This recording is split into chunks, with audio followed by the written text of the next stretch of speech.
रानी, आज एकादशी है, मैं तो केवल फलाहार ही करूँगा। तब रानी ने शर्त की याद दिलाई और बोली, या तो खाना खाओ, नहीं तो मैं बड़े राजकुमार का सिर काट दूंगी। राजा ने अपनी स्थिति बड़ी रानी से कही तो बड़ी रानी बोली, महाराज, धर्म ना छोड़े, बड़े राजकुमार का सिर दे दे। पुत्र तो मिल जाएगा, फिर मिल जाएगा, पर धर्म नहीं मिलेंगे। तो आइए जानते हैं आज देव उठावनी की कहानी। देव उठावनी। एक राजा के राज्य में सभी लोग एकादशी का व्रत रखते थे। प्रजा तथा नौकर चाकरों से लेकर पशुओं तक को एकादशी के दिन अन्न नहीं दिया जाता था। एक दिन किसी दूसरे राज्य का एक व्यक्ति राजा के पास आकर बोला, महाराज, कृपा करके मुझे नौकरी पर रख ले।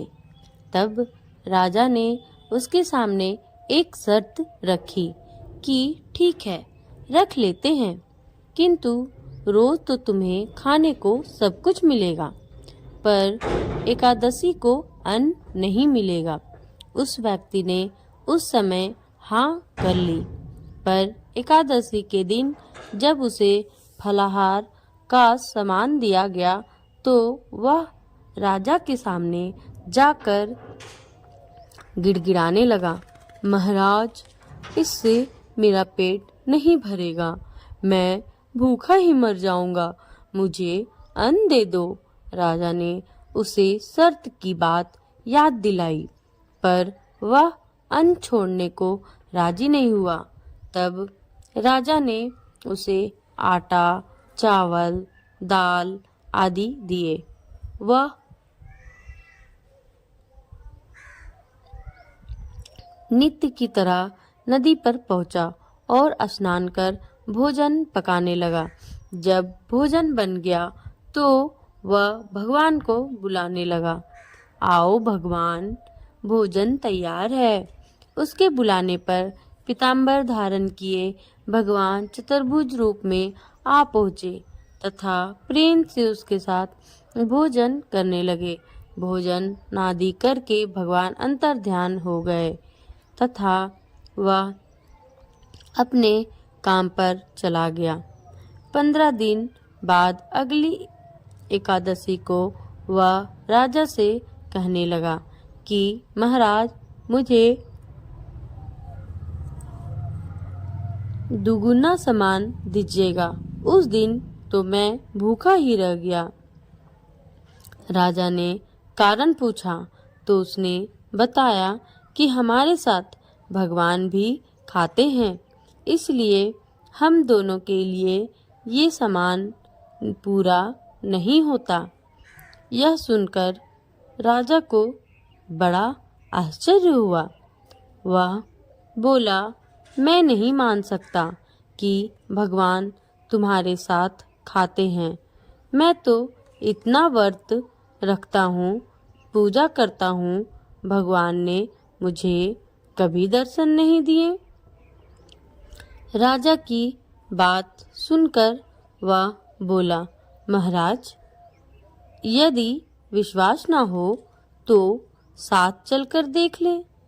राजा एक पेड़ के पीछे छिपकर बैठ गया।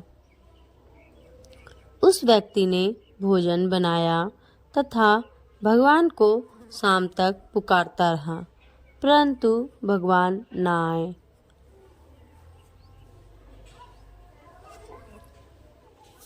अंत में उसने कहा, हे भगवान, यदि आप नहीं आए तो मैं नदी में कूदकर प्राण त्याग दूंगा। लेकिन भगवान नहीं आए। तब वह प्राण त्यागने के उद्देश्य से नदी की तरफ बढ़ा। प्राण त्यागने का उसका दृढ़ इरादा जान शीघ्र ही भगवान ने प्रकट होकर उसे रोक लिया और साथ बैठकर भोजन करने लगे। खा पीकर वे उसे अपने विमान में बिठाकर अपने धाम ले गए।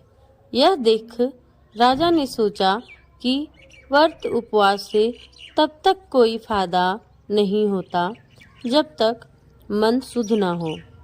इससे राजा को ज्ञान मिला। वह भी मन से व्रत उपवास करने लगा और अंत में स्वर्ग को प्राप्त हुआ। तो दोस्तों, ये थी पहली कथा। हम आपको बता रहे हैं देव उठौनी एकादशी कथा की दूसरी कहानी। तो आइए हम जानते हैं एक और कहानी इसी प्रकार से। दोस्तों, ये कहानी आपको बहुत अनोखा और अजूबा लगेगा, तो इस कहानी को भी जरूर आप सुनें। एक राजा था। उसके राज्य में प्रजा सुखी थी। एकादशी को कोई भी अन्न नहीं बेचता था। सभी फलाहार करते थे। एक बार भगवान ने राजा की परीक्षा लेनी चाहिए। भगवान ने एक सुंदरी का रूप धारण किया तथा सड़क पर बैठ गए। तभी राजा उधर से निकला और सुंदरी को देख चकित रह गया। उसने पूछा, हे सुंदरी, तुम कौन हो और इस तरह यहाँ क्यों बैठी हो? तब सुंदर स्त्री ने बने भगवान बोले, मैं निराश्रिता हूँ। नगर में मेरा कोई जाना पहचाना नहीं है। किससे सहायता मांगूं? राजा उसके रूप पर मोहित हो गया था। वह बोला, तुम मेरे महल में चलकर मेरी रानी बनकर रहो। सुंदरी बोली, मैं तुम्हारी बात मानूंगी, पर तुम्हें राज्य का अधिकार मुझे सौंपना होगा। राज्य पर मेरा पूर्ण अधिकार होगा। मैं जो भी बनाऊंगी तुम्हें खाना होगा। राजा उसके रूप पर मोहित था, अतः उसकी सभी शर्तें स्वीकार कर ली। अगले दिन एकादशी थी।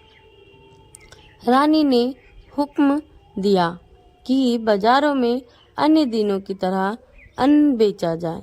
उसने घर में मांस, मछली आदि पकवाए तथा परोसकर राजा से खाने के लिए कहा।